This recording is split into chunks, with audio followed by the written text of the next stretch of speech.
내 마음이 편해야 좋은 관계가 만들어집니다. 오프닝. 전화기를 들었다 놓기를 벌써 5번째입니다. 큰딸에게 전화를 걸어야 하는데 손가락이 움직이지 않습니다. 무슨 말을 해야 할까? 또 잔소리로 들리진 않을까? 귀찮아하진 않을까? 생각만 해도 가슴이 답답합니다. 언제부터 내 자식에게 전화 한 통 거는 것이 이렇게 조심스러워졌을까요? 하지만 지금부터 들려드릴 이야기 속 주인공은 깨달았습니다. 관계가 힘든 건 상대방 때문이 아니었다는 것을, 정작 문제는 자기 자신의 마음이었다는 것을, 그리고 그 깨달음 하나가 모든 관계를 바꿔놓았습니다. 서울 마포구에 사시는 강미숙 씨, 올해 61살입니다. 30년 넘게 가족을 위해 살았습니다.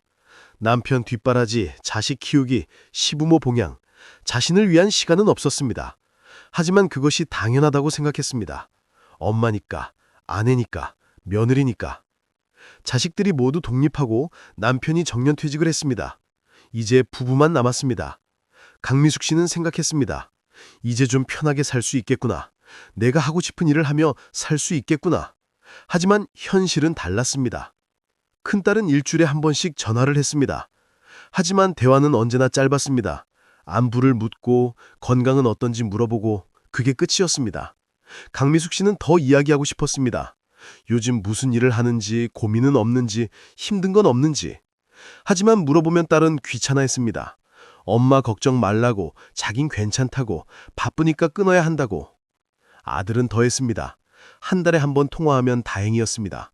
강미숙 씨가 먼저 전화하면 받기는 하지만 금방 끊으려 했습니다. 명절이나 생일에 얼굴 보는 것이 전부였습니다. 남편과의 관계도 예전 같지 않았습니다. 퇴직 후 하루 종일 집에 있는 남편이 답답했습니다. 텔레비전만 보고 소파에 누워있고 밥 달라 물 달라 시키기만 했습니다. 강미숙 씨는 차정이 났습니다. 30년 넘게 뒷바라지 했는데 이제는 좀 편하게 살고 싶었습니다. 친구들과의 관계도 마찬가지였습니다. 만나면 늘 남의 이야기뿐이었습니다. 누구네 아들이 좋은 회사 다닌다더라. 누구네 딸이 의사랑 결혼했다더라. 누구네는 손주를 벌써 둘 봤다더라. 강미숙 씨는 그런 이야기가 싫었습니다. 비교되고 초라해지고 우울해졌습니다. 어느 날 강미숙 씨는 혼자 울었습니다. 왜 이렇게 외로울까? 가족도 있고 친구도 있는데 왜 이렇게 혼자인 것 같을까? 평생 관계를 위해 살았는데 정작 자신은 어떤 관계도 만족스럽지 못했습니다. 그리고 그날 밤 결정적인 사건이 일어났습니다. 첫 번째 균열. 큰딸이 갑자기 찾아왔습니다. 얼굴이 상기되어 있었고 표정이 좋지 않았습니다. 강미숙 씨는 불안했습니다. 무슨 일이 생긴 걸까? 딸은 들어서자마자 말했습니다. 남편과 이혼하고 싶다고. 강미숙 씨는 놀랐습니다. 결혼한 지 5년밖에 안 됐는데 무슨 이유로? 딸은 울면서 말했습니다. 남편이 자기를 이해해주지 않는다고, 항상 자기 생각만 하고 자기 말만 듣고 자기를 존중하지 않는다고. 강미숙 씨는 딸을 달랬습니다. 이혼은 심각한 문제라고, 조금 더 참고 노력해보라고, 결혼 생활이 원래 그런 거라고, 시간이 지나면 나아질 거라고. 하지만 딸은 화를 냈습니다. 엄마는 모른다고, 엄마는 내 입장을 이해 못한다고. 강미숙 씨도 화가 났습니다. 자기가 얼마나 고생하며 살았는데 요즘 젊은이들은 조금만 힘들어도 포기한다고, 자기 때는 더 힘들었어도 참고 살았다고, 이혼은 생각도 하지 말라고 했습니다. 딸은 더 이상 말하지 않았습니다. 그냥 일어나서 나가버렸습니다. 강미숙 씨는 멍하니 앉아 있었습니다. 왜 딸이 화를 냈을까? 자신은 좋은 말을 한 건데 왜 이해를 못할까? 남편이 물었습니다. 무슨 일이냐고. 강미숙 씨는 딸의 이야기를 전했습니다. 남편은 한숨을 쉬었습니다. 당신이 또 잔소리했구만. 딸이 힘들어서 왔는데 왜 참으라고만 하냐고. 그냥 들어주기만 했어도 됐을 텐데. 강미숙 씨는 반박했습니다. 자기는 좋은 조언을 한 것뿐이라고. 엄마로서 당연한 말을 한 거라고. 하지만 남편은 고개를 저었습니다. 딸은 조언을 원한 게 아니라 공감을 원했다고. 그저 자기 이야기를 들어주고 이해해주고 편을 들어주길 바랬다고. 강미숙 씨는 이해가 안 됐습니다. 그럼 이혼하라고 말해야 하나요? 잘못된 선택을 하는 걸 지켜보라는 건가요? 남편은 말했습니다. 그게 아니라 먼저 딸의 마음을 이해하고 그 다음에 조언을 하라는 거라고. 강미숙 씨는 잠을 이룰 수 없었습니다. 자신이 잘못한 걸까? 딸에게 상처를 준 걸까? 생각할수록 복잡했습니다. 다음 날 딸에게 전화를 걸었습니다. 하지만 딸은 받지 않았습니다. 문자를 보냈지만 답장도 없었습니다. 일주일이 지났습니다. 여전히 연락이 없었습니다. 강미숙 씨는 불안했습니다. 딸과의 관계가 틀어진 것 같았습니다.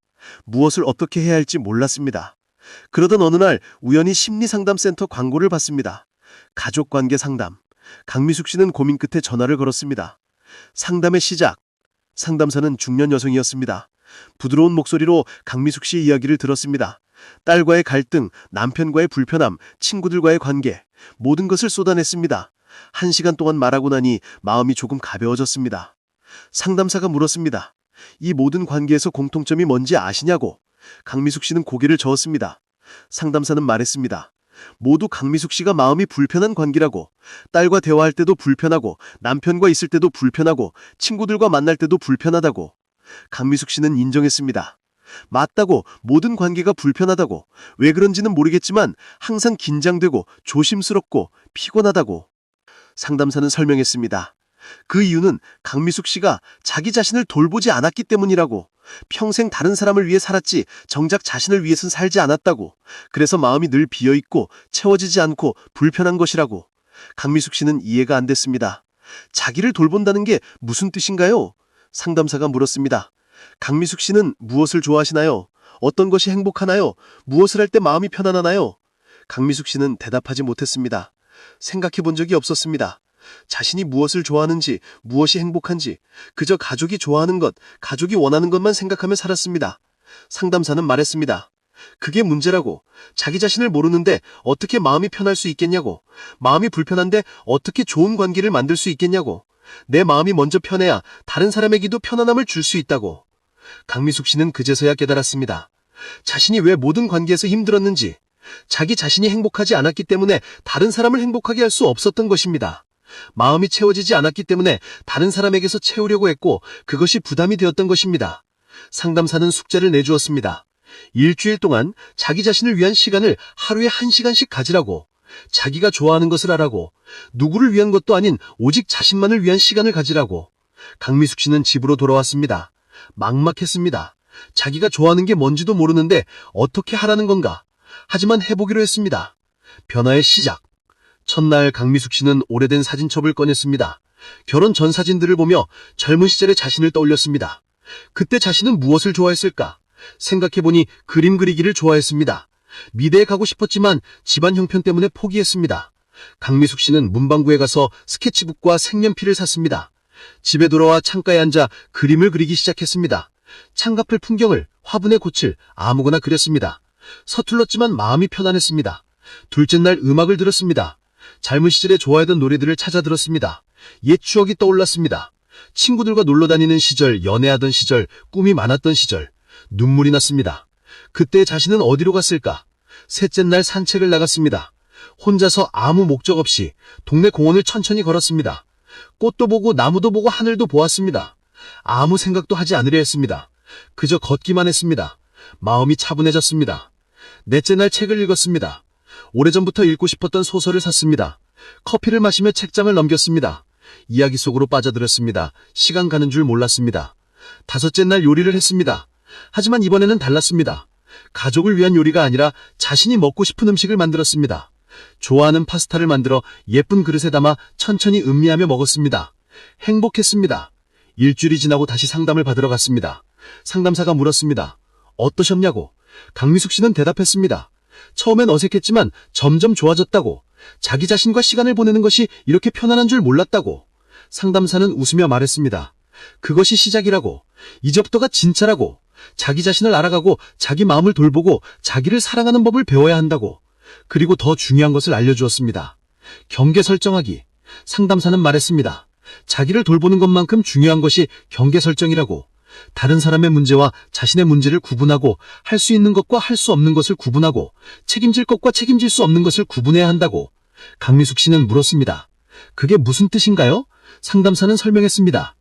예를 들어 딸의 결혼 생활은 딸의 문제라고. 강미숙 씨가 해결할 수 있는 것이 아니라고. 딸이 이혼하든 안 하든 그것은 딸의 선택이고 딸의 책임이라고. 강미숙 씨가 할 수 있는 것은 단 하나라고 했습니다. 딸의 이야기를 듣고 공감하고 지지하는 것. 그 이상도 이하도 아니라고. 조언하거나 판단하거나 통제하려 하지 말라고. 남편도 마찬가지라고 했습니다.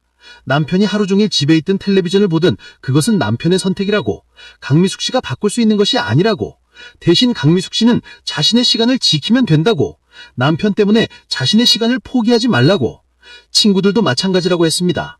비교하고 경쟁하는 관계가 불편하다면 거리를 두라고, 모든 사람과 친하게 지낼 필요는 없다고, 자기에게 편안한 사람들끼리만 관계를 유지해도 괜찮다고. 강미숙 씨는 깨달았습니다. 자신이 모든 것을 책임지려 했다는 것을. 딸의 행복도, 남편의 만족도, 친구들과의 관계도, 모든 것을 자기가 해결해야 한다고 생각했습니다. 하지만 그것은 불가능한 일이었습니다. 상담사는 말했습니다. 각자의 삶은 각자가 책임져야 한다고. 강미숙 씨는 강미숙 씨의 삶만 책임지면 된다고. 그것만으로도 충분하고 그것이 가장 중요하다고. 강미숙 씨는 눈물이 났습니다. 평생 짊어진 짐을 내려놓는 것 같았습니다. 모든 것을 책임질 필요가 없다는 것, 자기 자신만 잘 돌보면 된다는 것, 그 깨달음이 마음을 가볍게 했습니다. 실천의 시간. 집으로 돌아온 강미숙 씨는 변화를 시작했습니다. 작은 것부터 하나씩. 먼저 매일 아침 할 시간은 오롯이